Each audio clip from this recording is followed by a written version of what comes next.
Before we go to the book, I want to give a very general idea about my understanding of why I am here and why you are here. Could it be an accident that I am here and you are here? I feel it is not. So what is the background that we need to understand before we start analyzing these ideas which come from a very ancient past in India? And why would you be interested in that? And why would many Indians be interested in coming to this land and try to learn whatever they can? Is not an accident. It's a very strange thing that somehow the Indian mind turned to internal direction, which we are all aware of. But in the West, you gave the same energy to external direction. These are the two directions available to us. One is to understand why I am what I am, and another is to understand why the world is the way it is. These two, if you try and go deeper, have been as if divided by the, I don't know what power, but there seems to be a power which has chosen these two directions to be studied by different kind of people. You starting with the Greek way of thinking, and we in the East starting with the ancient thinkers of India. It seems as if we had to exhaust our energy in these two directions and come to certain conclusions before we were to meet. So our meeting each other is not accidental. Whether you believe in some kind of a hidden energy behind this universe or not, whether you call it God or not, is besides the question. But it is very evident that centuries of research in India and centuries of research in the West have led to great discoveries in these two fields. Today we are trying to learn from each other. If you go to India, this search has, the internal search has produced two opposite results. Those who have been to India will realize it. There seems to be absolute negligence of the outer world in which people live. There is no sensitivity, or maybe it is just starting, no sensitivity to the external world, and to think that one needs to become aware of nature around, how to live in it, how to make it beautiful, how to take care of it. It seems as if paying too much attention to the internal nature, we forgot, neglected, ignored, rejected the outer. So we are suffering from that. On the other hand, the internal direction was analyzed, codified, systematized in such a way that I don't think one can go any deeper in that, because we came to a strange conclusion that what we are seeking is what we are. You can't go any further than that within your own research. If you come to the external and look at the Western world, there is tremendous beauty in the external direction, tremendous care, sensitivity, as well as understanding of the external nature. But it seems it's not enough. So both sides seem to be incomplete, and both are looking towards the other, trying to understand what the other has seen and what the other can teach. I won't say that this applies to everyone living in America and India, but it does apply to many people today, because we seem to think the paradise is on the other side. Spiritual paradise is in India, and physical paradise is in America. It's a very common motive in both the countries to some extent. I won't say that it is everywhere recognized, but we who are trying to understand these concepts which come to us from the Indian past.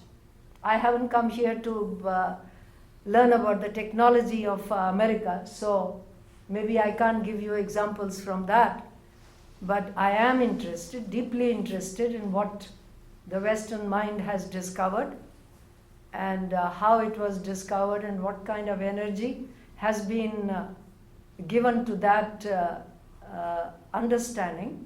I appreciate it, and I know that it is needed by the world today, definitely. But to understand that India gives another point of view, you need to appreciate the outer chaos, appreciate in the sense you have to accept it. You see, when one has given all one's energy in one particular direction, one doesn't have anything extra to give. What led to the degradation of India externally is because they paid too much attention to the internal nature. So they became physically weak, they didn't care to defend themselves, they did not unite with each other to stop the invasions that made India materially and physically poor.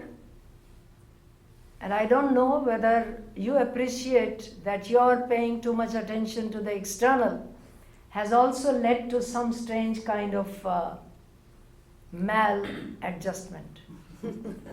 And I think it is necessary that both directions realize that today our meeting is not accidental. Both need to appreciate what has happened on the other side. Appreciate not only with a kind of superiority and inferiority.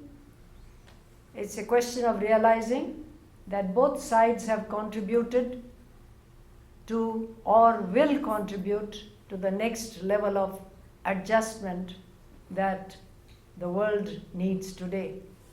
What about the rest of the universe? Am I saying that they did not contribute anything? I'm not saying that. They also did, they are also doing it, but those problems are not just now under review in this kind of study. So I want you to become aware why the Indian mind paid so much attention to the idea of understanding. The word is objectivity. What is objectivity?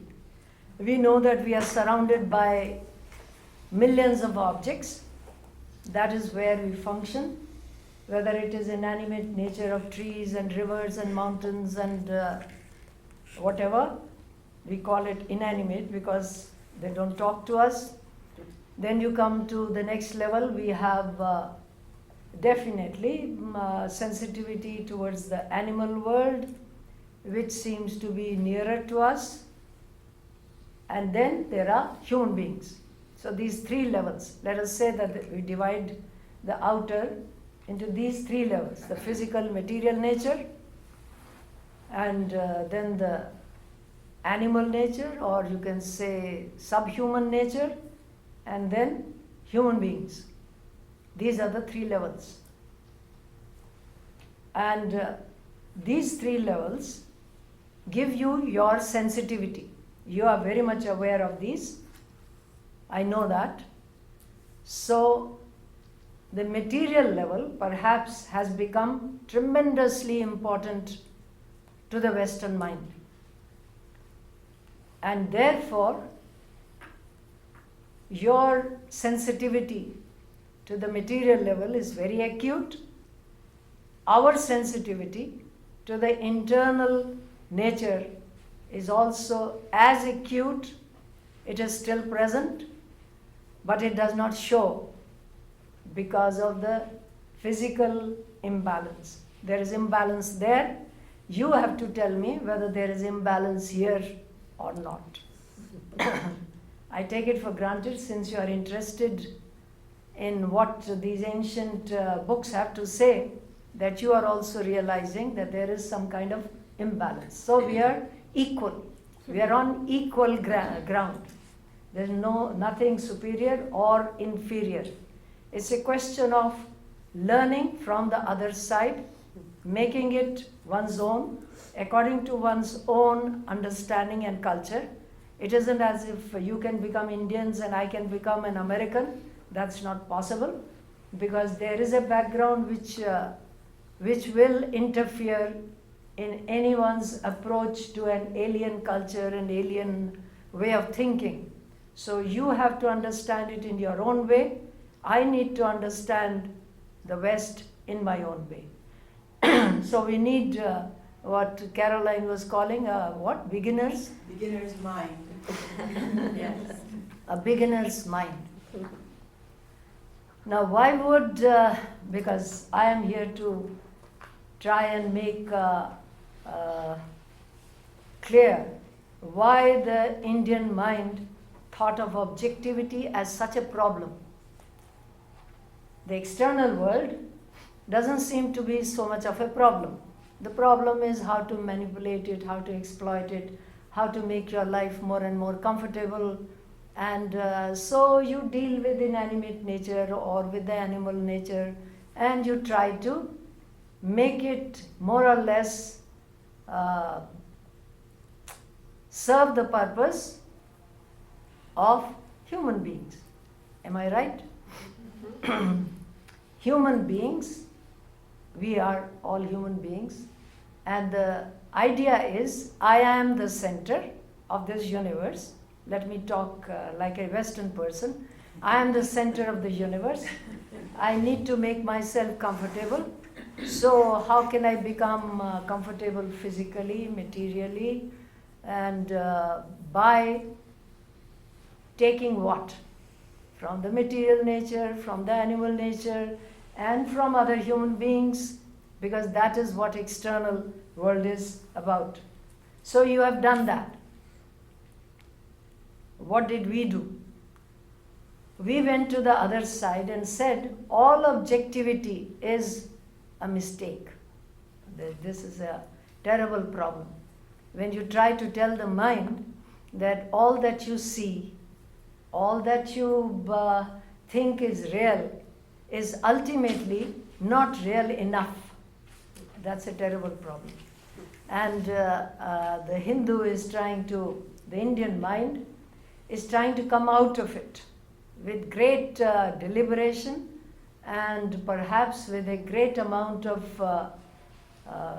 rebellion and opposition to this idea that this is the cause of all our problems, that we paid too much attention to the inner and too little attention to the outer. So again, because I started this comparison, you have to tell me whether you feel the same or not. That you paid too much attention to the outer, too little attention to the inner. Then only we can talk about exchange. Otherwise, it will always be one-sided. So objectivity, I hope you understand the word objectivity. That is, the world is an object.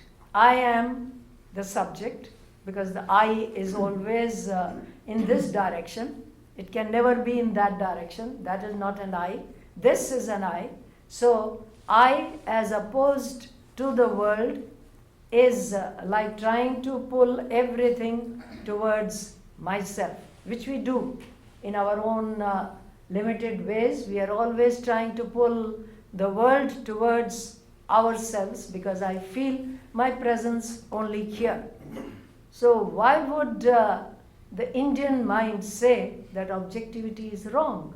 It's not only wrong, it's unreal, it is an appearance. So the less attention you pay to that, the better for you. This is the subject of this book. I don't know who selected the book. One who did made a terrible problem for you people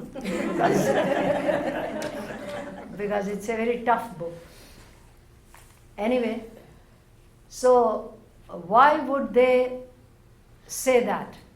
Could there be any truth in that?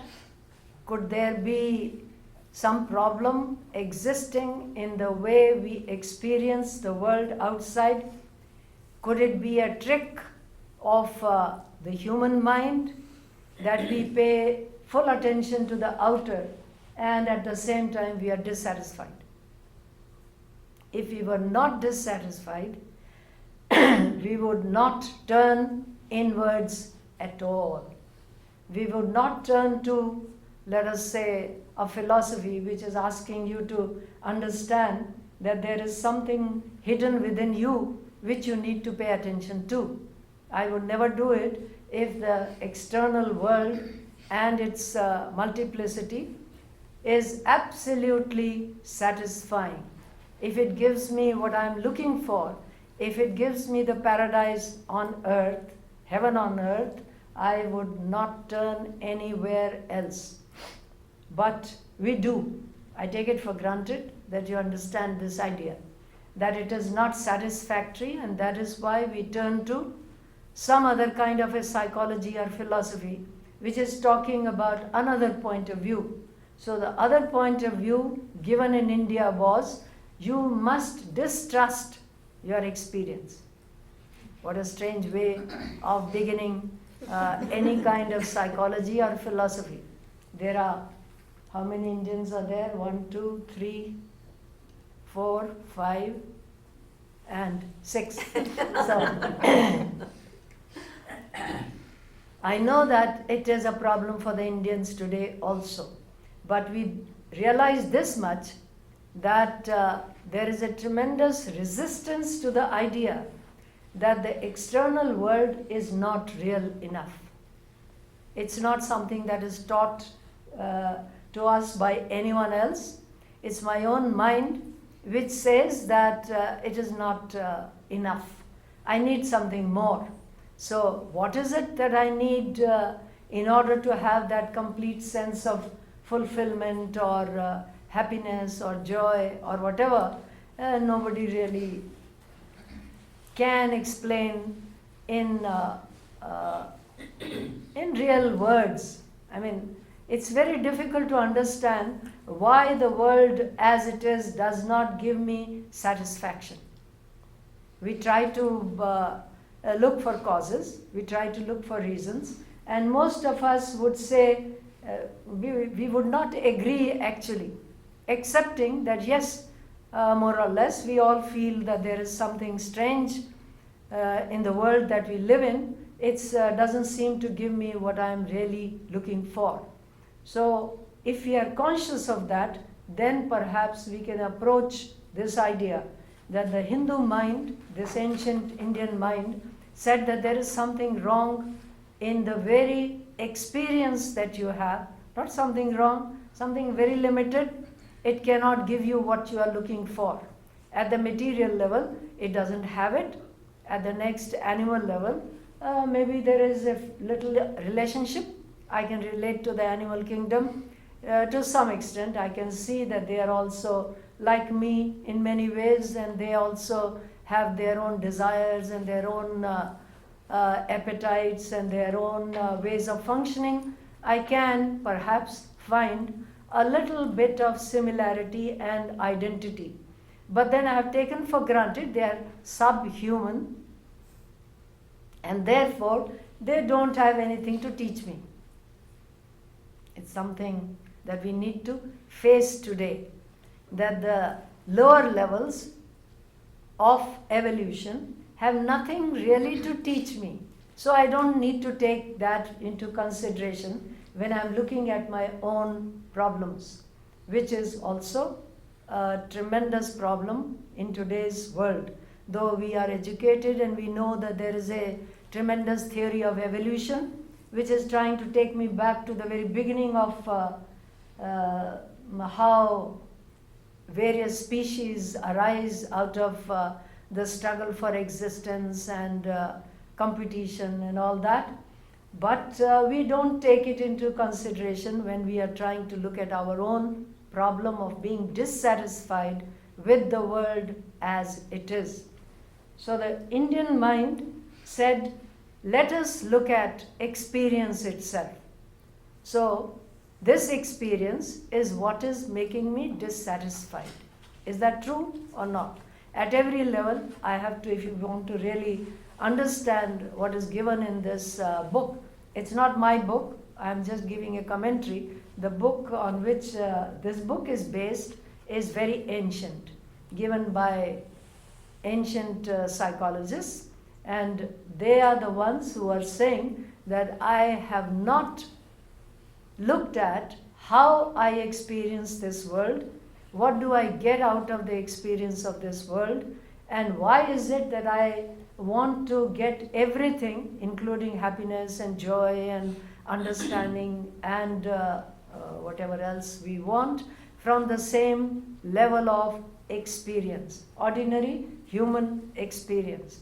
Why do we want everything from this level? That means we do not understand that there has been a great traveling from the lowest level of living beings or even inanimate nature. From the living beings, each one has given some way of looking at experience. We don't take their experiences into account. If I don't take their experiences into account, I'll never understand my own experience. Do you agree or disagree? Because they are my ancestors. Whether they are subhuman or whether they are primates or whether they are not to be counted as, let us say, my teachers, their experiences have led me to this level where I am standing. So if I don't take that into consideration, I am never going to understand my own experiences or how I arrive at the experiences of the material world around me. Do they also experience pain and pleasure, happiness and misery, and let us say some kind of birth and death, or defeat and whatever victory, or struggle, or inner pain? Do they? If they do, then they are my teachers, because I also have the same kind of problems with the world in which I live. Anyway, so these ancient psychologists, I call them psychologists because they went deep into the human psyche. Maybe you are more aware of the word psyche than the human mind. and try to understand what is my internal gadget, or I like to call it gadget. It can be called a very complicated instrument. What is it capable of giving me? The experiences that come to us, and basically you can say the experiences, what do they give me? They give me either pleasure or pain. They give me sorrow or happiness. They give me comforts or discomforts. What else? They give me expectations or disappointments. There seems to be a tremendous duality of experience that every creature is getting. It is always either this, or both together, side by side, or simultaneously, or one by one, or first happiness, then misery, or first misery, then happiness. It seems as if I have no way of separating this duality and coming to some kind of a coherence in my experiences, so that I can say, oh, this is the experience that gives me the sense of fulfillment. We don't seem to come to that. So I need to look back and see if it has been like that from the very beginning. Then let me look back and see, maybe I could learn something from that. From this idea came to this ancient Indian mind, let us study the inner structure of the mind. Is it simple? Is it something like I open my eyes and reality is there? Because we do take our ordinary way of functioning to be real, absolutely real. And this absolutely real is my problem, because nobody else tells me it is absolutely real. Actually, every thinker has tried to tell me that you need to take it with a grain of salt, but I don't. And then religion is there. Religion has always told me that there is something strange, you need to learn rules and regulations, better have some kind of an idea, some kind of a discipline in the way of leading your life, but that also is gone into the background. So I need to ask, is there anyone who has told me that this world of experiences is to be taken as absolute reality? Is there anyone who is teaching me that you are supposed to take your daily experiences as reality? I think my own mind starts teaching me not to take it as absolute reality, because I start distrusting my own experiences. I start doubting. I start asking questions. So it's a question of either understanding that my own mind wants to become my teacher, wants to give me some kind of an advice, wants to tell me, do not take it on face value. But I do, because I feel there's nothing else. There's nothing else, and therefore, what can I do? I am forced to live at this level. There is no other level. Till I read books which say, oh yes, maybe there are other levels of consciousness, there are other levels of experiences, and that is why you're not satisfied with your daily experience. But that seems to demand too much effort. Too much moving away from this ordinary level. So I want to gravitate back to the ordinary level. I seem to believe that yes, there should be something more, and this oscillation keeps me, gives me perhaps even more of a problem than otherwise I would have if I could say, oh yes, this is all that there is nothing else. I would learn to be satisfied or content in the way of whatever I get from my daily experiences. So we add to our problems by wanting something more. So we can tell ourselves, why do you want anything more? Why don't you go back to the animal level? They don't seem to have questions. They don't seem to have doubts. They don't seem to worry too much. A little grass is enough, as you can see. There are a lot of deer and turkeys moving around here, and you watch them early in the morning. They come out and they take whatever is there. They don't go and get employment. They don't go. They don't have bosses. So it seems that should be a very nice level to gravitate towards. Why can't we? We need to ask ourselves, why is it that I cannot go back to that level? Have I transcended it in order to search for something else? Or is it that I can simply imitate their desires, their ways of functioning, and it will give me everything that I'm looking for? It doesn't seem so. As is apparent, it doesn't seem so. So what do? We try to, this is the so-called sense level, the sensory level, with the help of sense organs and with the help of the nervous system. We are here, we have arrived, and we are trying to make the best out of it. And as I said, we don't seem to be satisfied with it. So either we try to ask questions of very basic nature.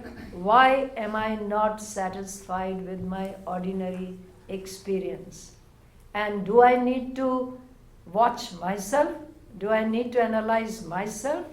Or do I need to analyze the world outside? These are the two directions. There is no other direction. So as I told you in the beginning, India went to the inner direction, and the West, starting with Greek way of thinking, went to the outer direction. And both have come to the conclusion that there is something missing. So we need to bring the two together. We cannot say that outer nature is all that there is. We cannot say that without examining the inner nature, I will understand everything. So both of us are in a position today to learn from each other. So I know that every civilization today is trying to learn from the West about technology, about how to make outer life comfortable.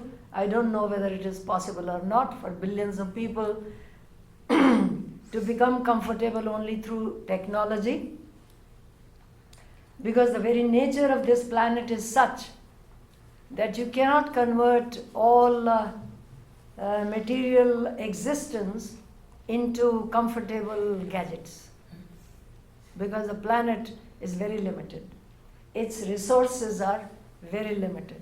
Take water, or take air, or take food, or whatever, and you will see, if you take the whole of this earth into consideration, you realize there is not enough. Do we need to? Do we need to understand that? I am asking you people. Yes. Do we need to understand that? If we want to survive, we have to, because you only have so much in a cup. You can only fill it so much. If we continue to produce human beings, we only have so much that they can use, and that's the end. Then we have to start, man eats man. That's what has been said. That's Come the tell end of me, it. do we need to take it into consideration that the earth, the planet on which we live, is not enough to give comfort to each and every human being? So should I disregard? Can I disregard millions of people who are living in poverty or living in conditions which are not even human, not even animal? They don't come up even to the animal level of comfort. So, do I need to understand that that itself is a great teaching? that there has to be some other way. I need to understand that also. Then, if we understand that, maybe it will make us look towards ourselves and ask, what is it that we are hunting for? Is it comfort? If comfort is all that I am really looking for, don't I have enough?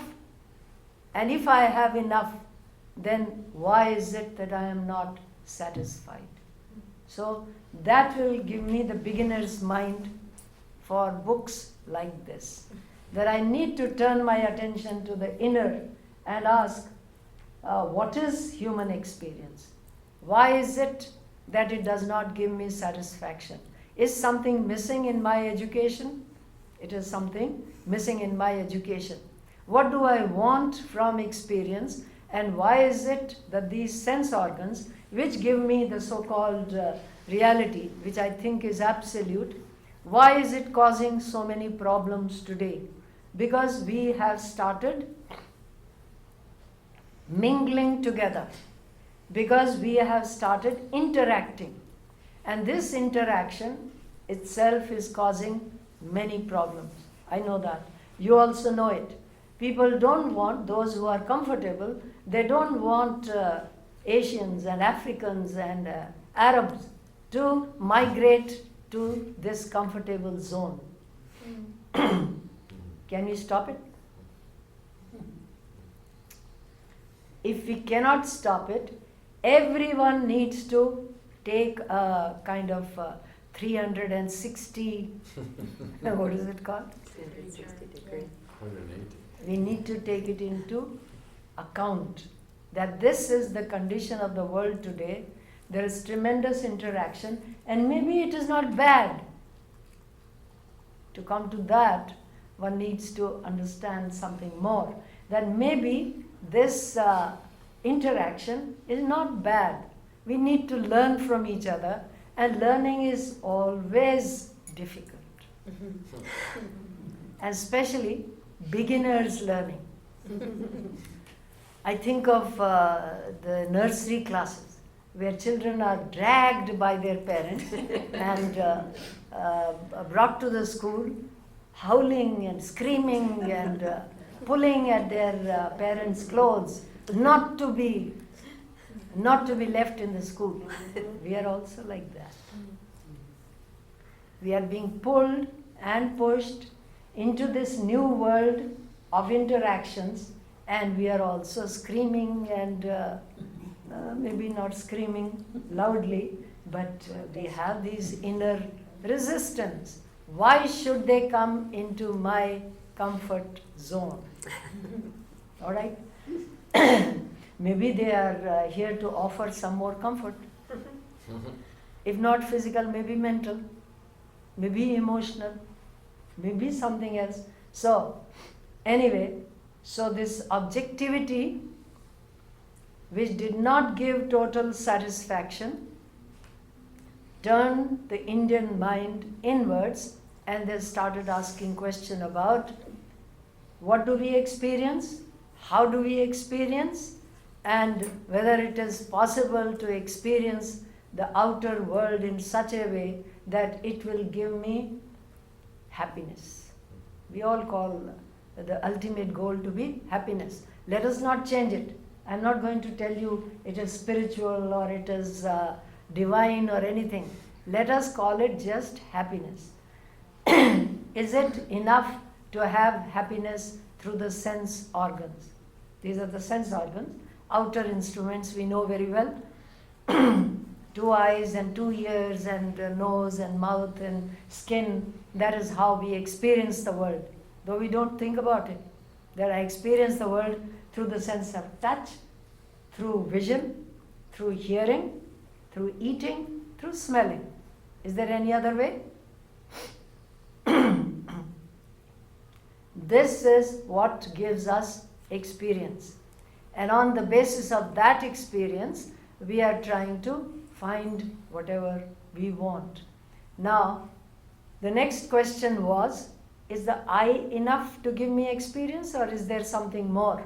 We never think of it that there is a nervous system And actually that is the main instrument through which I experience, because the rest of the body is just wires, like in a gadget. Open it up.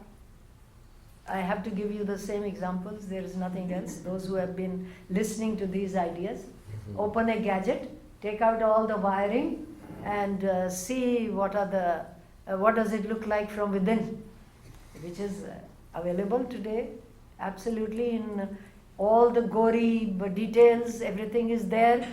Look at the skeleton, look at the blood system, look at the nerves, look at the, what else is there, vessels and everything. Everything is there. But my image of myself is not that at all. My image of myself is something that I don't even know, excepting perhaps the face and the dress. I look at the mirror, and other people tell me, you are, what do they tell me? That's my image. What is my image of the people outside? Same. Just the face, just that. And I take it for granted. This is the absolute reality. Won't that be too much to ask of the human intelligence, that I don't even have the intelligence to understand that there is a hidden reality within everyone which is asking for something? We don't think like that. Now, thinking like that is what the Indian psychologist wants you to understand. So can we bring a beginner's mind to that? That the inner is asking for a different kind of reality, and the outer images do not give it to me. They cannot give it to me. They are not meant for that. What is the outer this thing meant for? There is a television screen. Just turn around and look at that. Supposing I say, oh, that screen is the television. Is it? It's not. I know that. But then do I think about it? Why is thinking so important?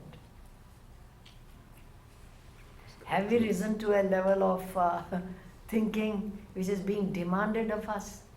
That we undo certain images so that we can see the things as they are.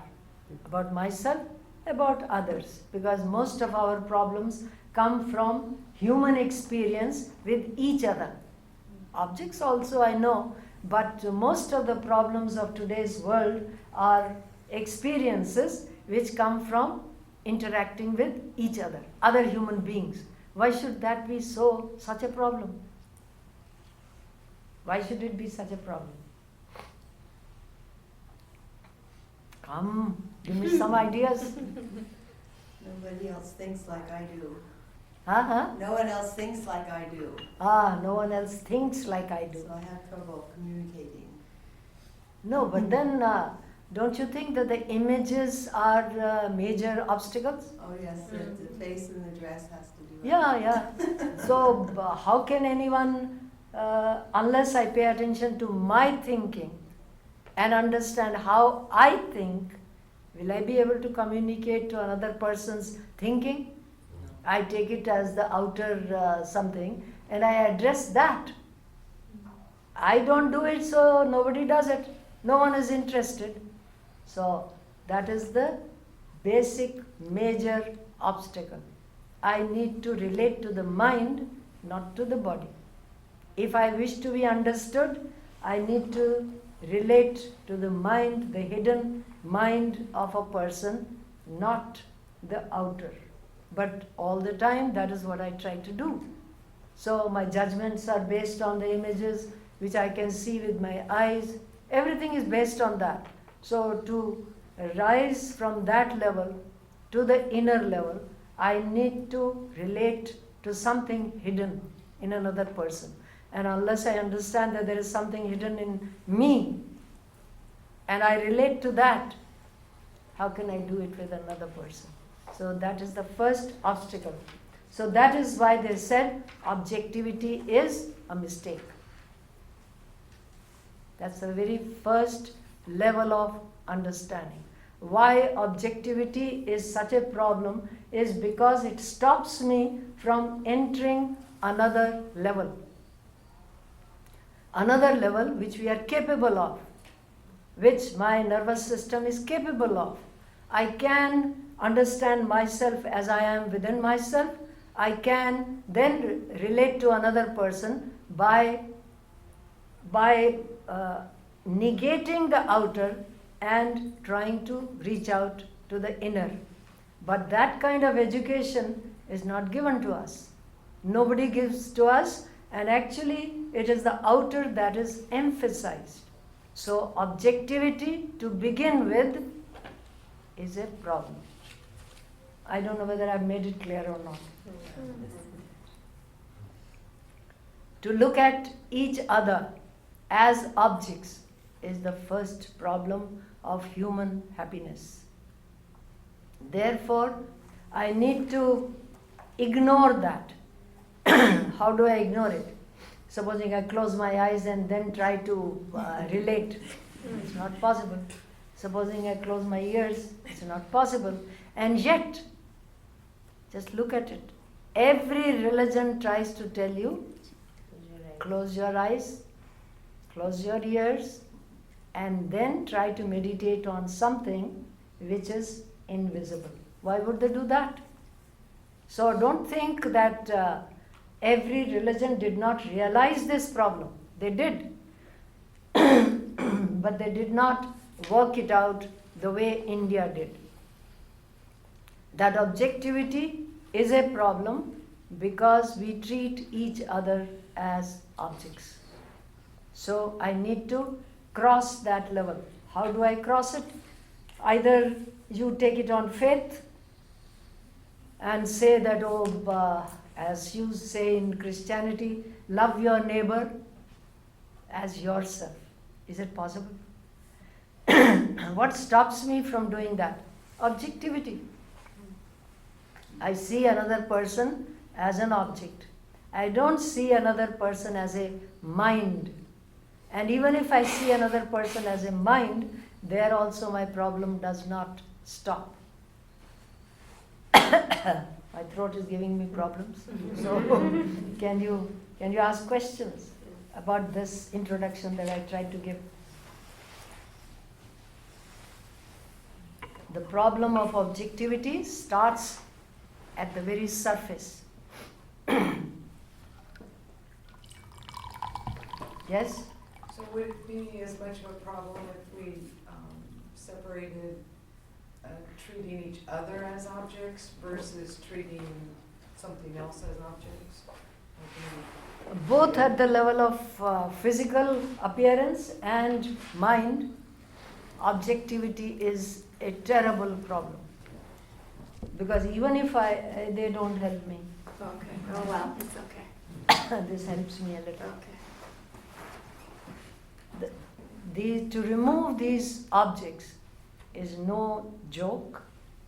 To remove these obstacles is no joke. I need to understand, first of all, why in India they said objectivity is a problem. In the West, objectivity has never been a problem. I don't know whether you realize that. Objects are good, they are nice, the world is real, and you only need to learn the laws on which this physical world functions, and then make it capable of giving you comfort, pleasure, comfort, and that is, so objectivity from that point of view is not at all a problem. It's only when you come to the human relationships that you have become aware. I'm saying it like that. You can contradict me or you can tell me it's wrong, but the West has become aware of this problem only at the human level.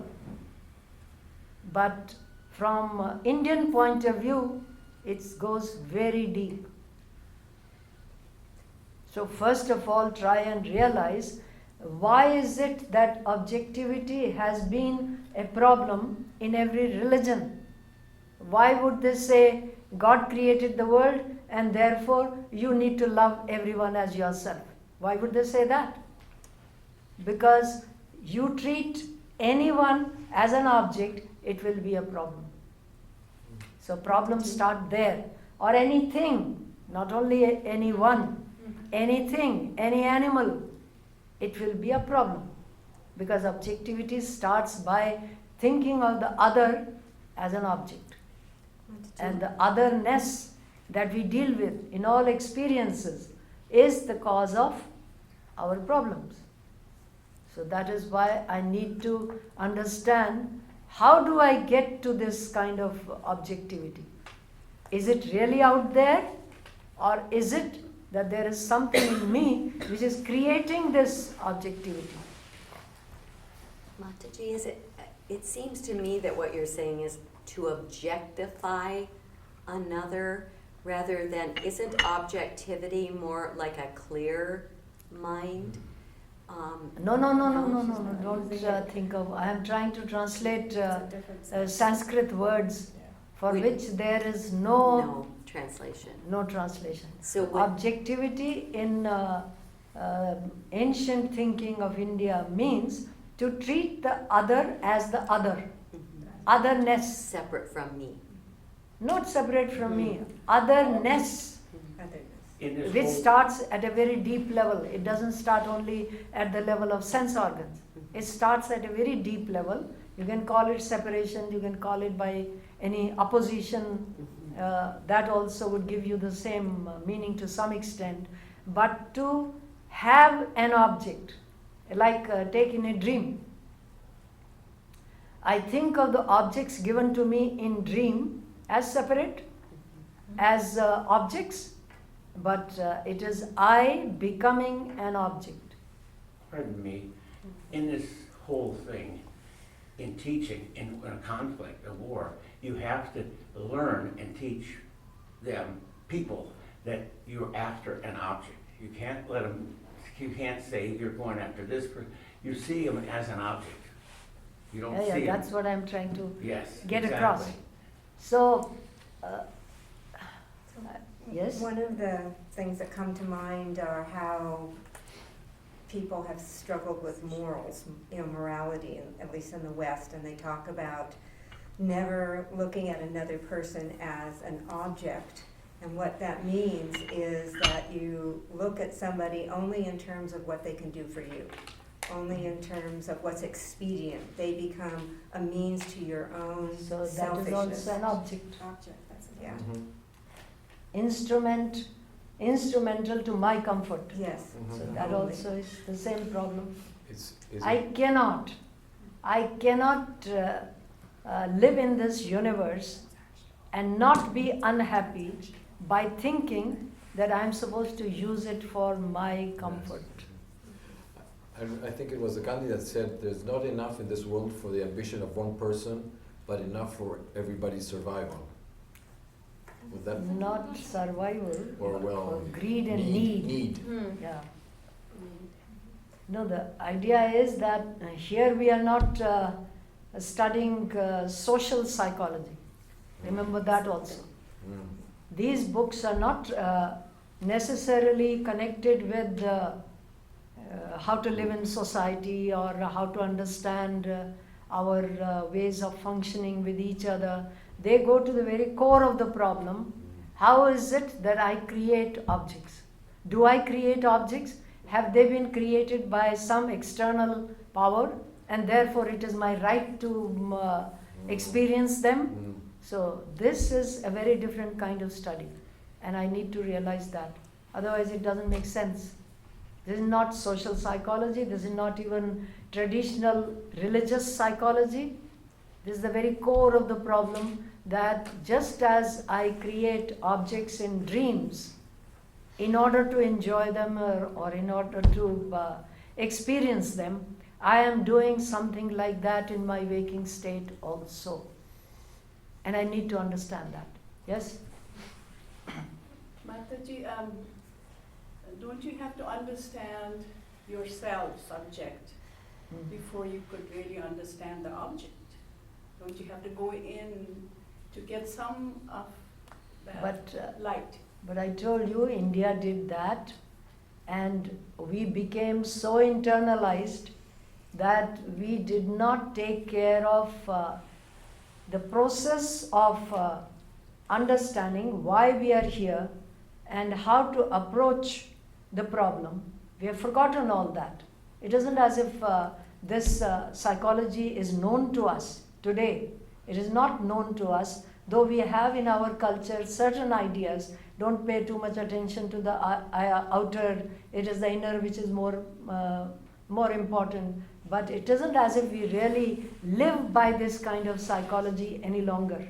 So when you come to the study of this thing, before I can understand myself as I am, which is a faraway problem, I need to understand slowly and slowly how is it that I have also become enamored of objectivity or objects, even in human relationships, that I am trying to make everything comfortable for myself, forgetting that I am here to evolve. I am not here to make myself comfortable, which was the basic Indian idea. I am not here to, we have forgotten it, I know that. Is it the Yes? Can you say something about the situation of a child inside a mother? Even the mind there, even the most loving mother, caring, is still objectifying this baby Oh, yes. inside. Of course. So it doesn't matter how much loving, how much caring, Yeah. it's still, the mind will create the separation. So there's an Oh, example. yes. We don't have to talk about wars or not liking someone to take away the comfort we have. It's inherent in this already right there in the mother and child. It's in, if you want to go that deep, then go beyond that, the desire to be born. Hindu psychology, this psychology deals with that problem.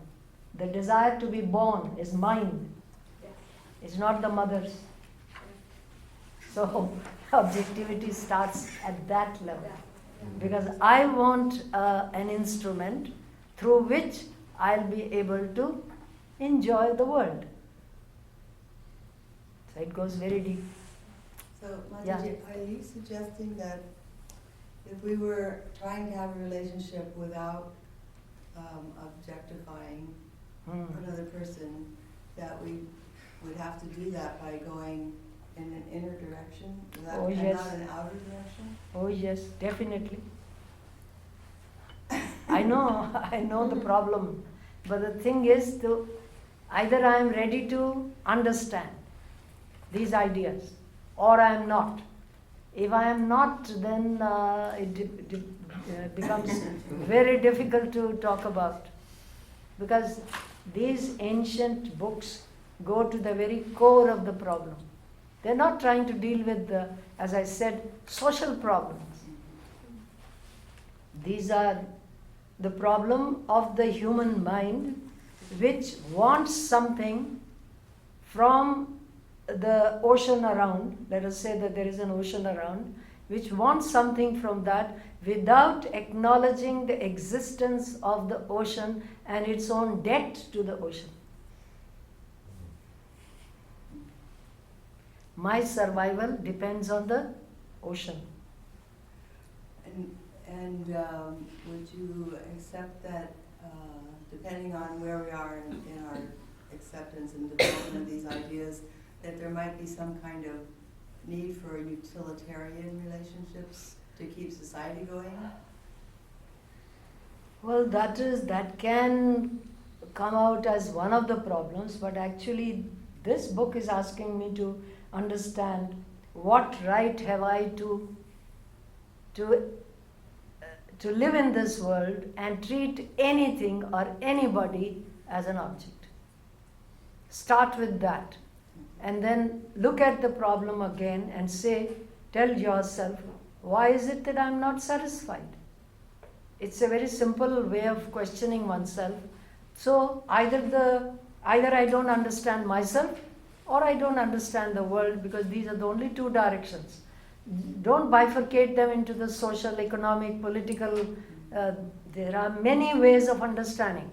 But the core is, there is this direction which I know about myself, I don't know about you. I know about myself that there is this inner person looking for somebody and something, and there is this outer direction also. The outer seems to overpower me as I move in the world, and that causes also the problem. That it is too huge for me to manage, and therefore then I look for comfortable zones so that I can sort of live in a shell.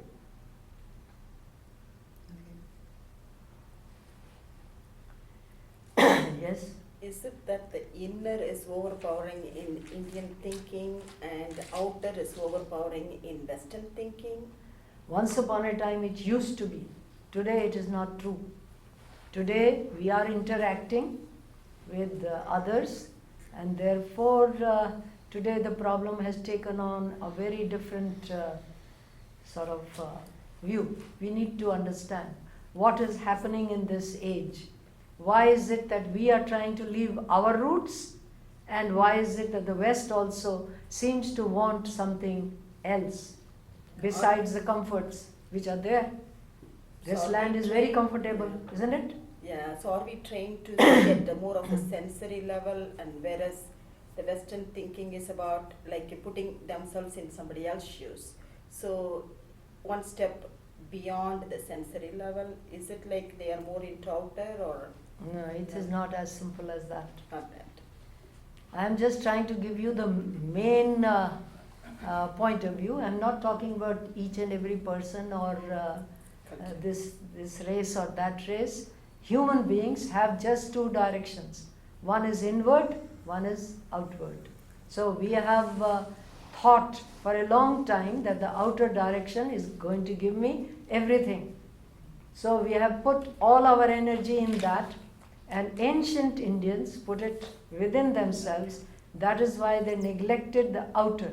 So both are meeting today, and we need to learn from each other to pay attention to both directions so that we can learn and move on and become dynamic once again and not expect things which are not possible. Yes? I think it's been overlooked for so long. Human beings kept thinking it was survival of fittest and competition. But those, even before science tells us now that it's cooperation that has helped evolution. It's, how does that play into it? Because it's a new stage of cooperation now for this species, because cooperation in the past helped evolution, not competition always. Yeah, but you are saying that for a long time, it is not long. This theory of evolution was given in the mid-18th, 19th century, and it's not very long. We also have a theory of evolution, but that's a very different idea. That is based on cooperation, but it's religion that gave you the idea of cooperation. Common human society does not give us an idea of cooperation, because tribes are against tribes, clans are against clans, families against families. It isn't as if we knew cooperation to begin with. We learnt it as a necessity for survival, but survival is not enough to give us happiness. It is not survival's business to give us happiness. Survival's business is to survive by hook or by crook. But today, because we are interchanging many ideas, many cultures, so it has come to the surface. How do we live so that life becomes meaningful and full of some kind of at least satisfaction, if not happiness?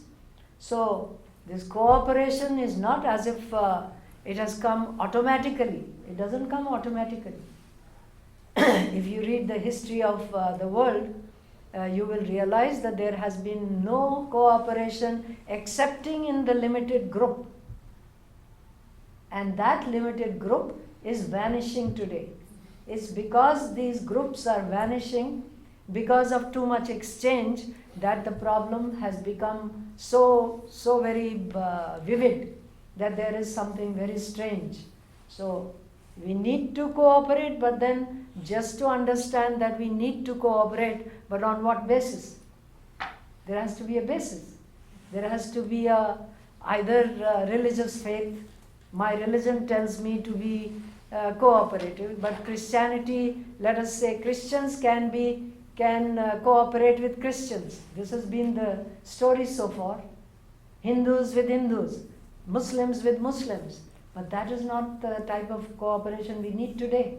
We need to understand that the other people can have any opinion that they like, any religion that they like, and still I will cooperate. And that means rising to a very different level of acceptance and understanding. Not only that, today we have national identities. I am an Indian, you are an American. How do we cooperate? The very words stand in the way.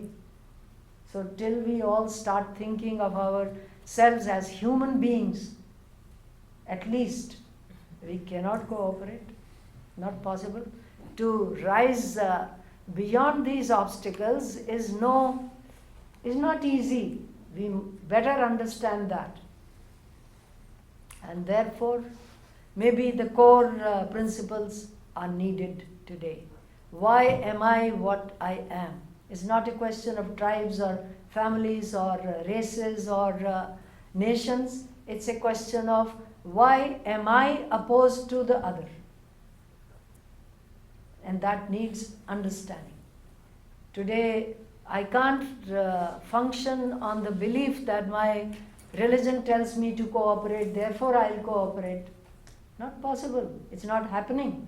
Something that is not happening, I cannot force it. So I need to go deeper. Why is it that it is not happening? Why can't people live together? Why is it that there is so much aggression, so much bloodshed? So that is why Indians ask you to go to the very core of the problem. And the core of the problem is I. So, Excellent. Yeah? so the problem now is, the way I can understand, we're not thinking as we are thinking as me and you. The separation, creating a separation due to because of the different culture, No. different belief system, is a root cause. That is also gone. Today, if you want to go deep enough into these problems, today every human being wants one's own individuality to be supreme. Everywhere. Once we thought of ourselves as tribes, as groups, as families, as nations perhaps, today it is I. So I against others has become a very different kind of a problem. Once we functioned through a group mentality, today that group mentality is breaking everywhere. It's broken in many places and it is breaking even in India. Even the family group is not functioning as it used to. So we need to ask, not ask is it good or is it bad. It's a question of something new, some new factor has come into being, and we need to understand why is it that each individual demands today or challenges society to accept him or her on some new kind of basis. So that also demands that I understand what I am. If I don't understand what I am, I'll never understand why this demand has risen to the surface. I don't know. Is it clear? So Mataji, are you saying because our basic comforts maybe are met now, so we don't need to function as a group, and maybe I've become more selfish, more about me, because maybe deep within the core of me, I'm a split personality. Don't go to pathology. But but it sounds like No. pathology. But within there's a part of me within my mind or somewhere that thinks of myself that's not really one, but two. But it's kind of two. We have become aware of ourselves as separate individuals. Right. Okay. Because there is a new challenge to rise to another level of consciousness. It's a very positive thing. Okay. If I understand it. If I don't understand it, of course, I'll be a split personality. But if I understand that this is the challenge of this age, that I am asking for more freedom, this is the basic idea. I am asking for more freedom. What for? That means I am able to or responsible for my behavior, for my being what I am, so that I don't create too much conflict. Otherwise, I will not be able to evolve. So it needs a different kind of understanding than believing that it is a pathological something that has entered society. It can become pathological because people don't want to understand that on the one hand we are asking for personal freedoms, and on one side I don't want to take full responsibility for that freedom. So take responsibility and accept the challenge that you asked for it. So if I ask for it, doesn't it mean that I am ready for the next step? But being ready for the next step means tremendous effort. Tremendous understanding. Why do I do it? Why did I do it? Why did I come out of the group mentality? Freedom. Ask yourself, I wanted to prove something to myself. I wanted to have more freedom. I wanted to be counted as a separate person. I want to be counted as an individual in my own right.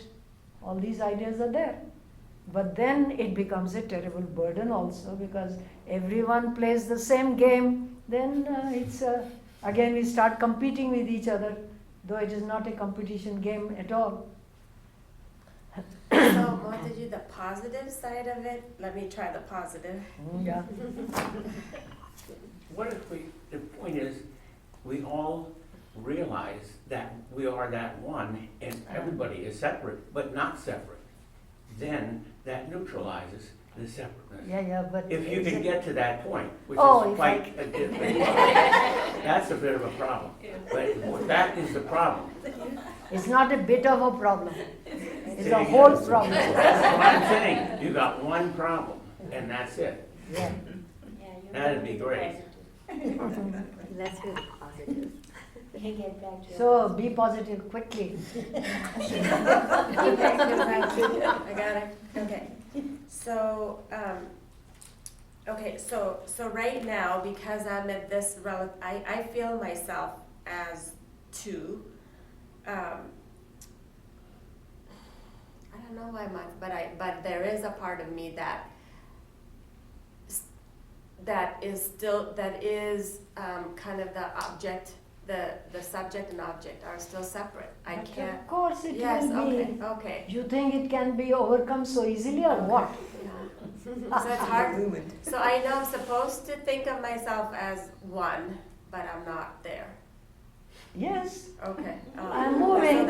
That's all. Okay. So that's the Yeah. challenge. To realize that I am divided against myself is a very good thing.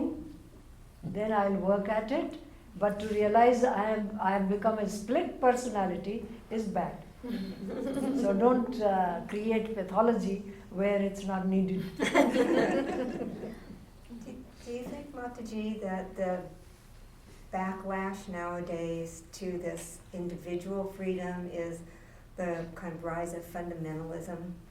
And is fundamentalism an objective way of thinking about things? Of course, it's still the same game.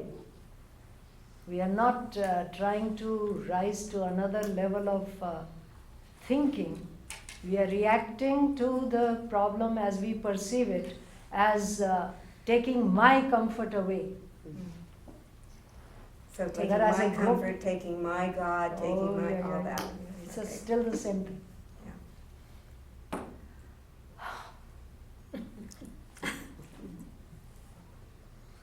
You did open up a can of worms. Don't open worms, please. They'll become butterflies. Change your language. Not a can of worms, it's a Pandora's box, that's her favorite. Okay, okay. I'll take it that Ronald, way. that can of worms indicates separation right there. Yeah. Permaculture is in.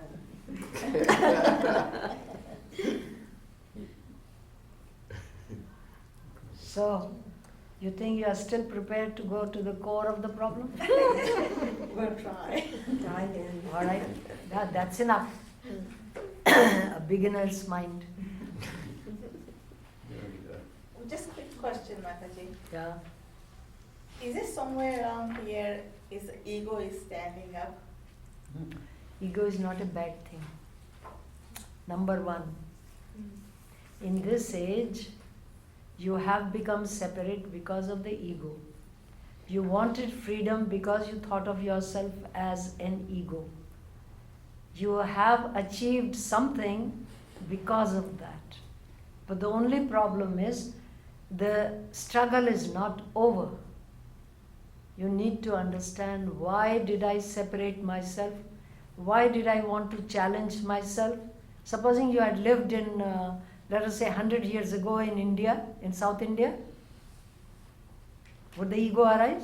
It would be suppressed immediately. As So- a female. As whatever. So, understand that there has been something very positive. Instead of looking at it as negative all the time, it is very positive, but the thing is that it is not over.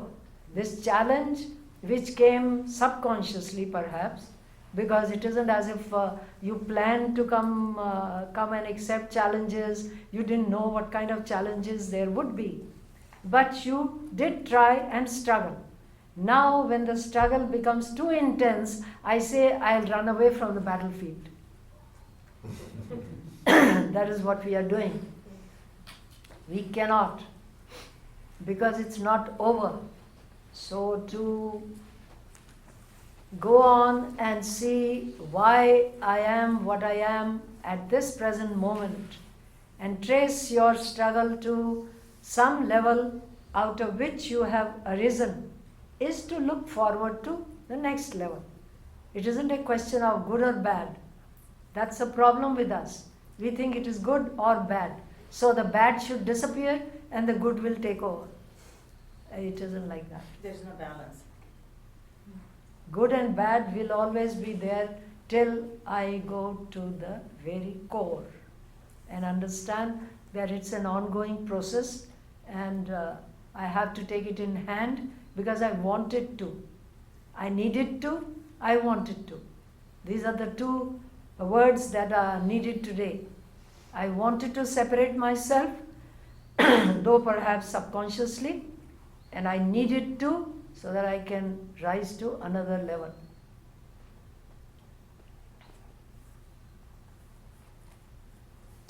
Don't make it negative all the time. It's a positive journey, not negative. Make it positive. I know the boss is there and I have to work and he imposes his rules on me. Why did you enter the field at all?